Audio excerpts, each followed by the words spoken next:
Book burning. There was a time when it was not simply symbolic.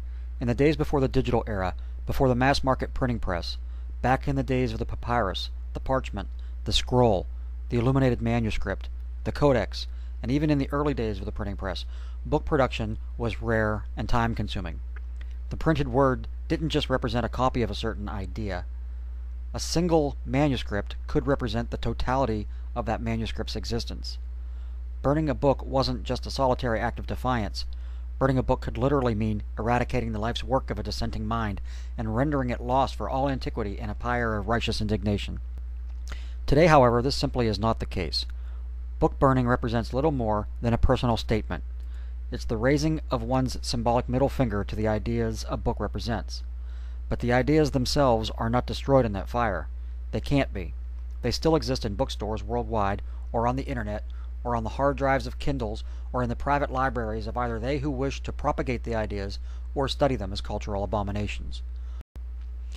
All the same, burning a book or steamrolling CDs or desecrating a flag seems to elicit a reaction in those who hold the ideas contained within with particular reverence, and those who hold public demonstrations of such despoliations do so with the full knowledge and anticipation of such reactions. So when the message intended by such a display is valid, I personally have no problem with the action. Letting another know the disdain with which one holds their hallowed vessel, and why, is the right of every lover of free speech. In fact, one could argue that it's the very reason for free speech in the first place.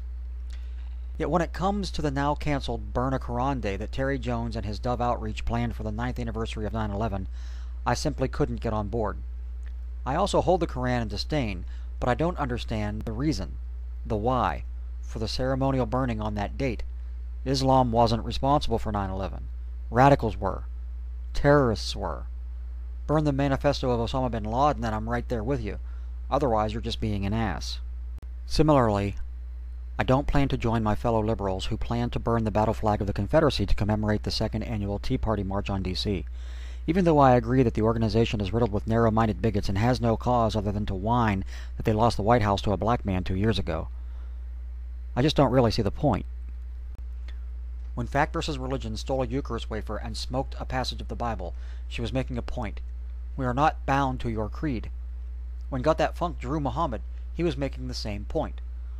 The same points were also mirrored recently by Case with Science and The Amazing Atheist. Yet none of these got media attention like the planned and now aborted Koran burning day planned by those idiots in Florida. And the reason that they didn't is that they were thoughtful and understated, and they explained their motivations and measures as they acted. That doesn't play well in the media.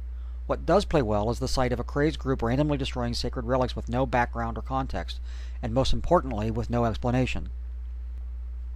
So that's my plan. In fact, I've already begun. You've already seen it. And it's not the first time I've made this statement on my channel. Mallard Fillmore sucks, and so does the Pittsburgh Tribune Review.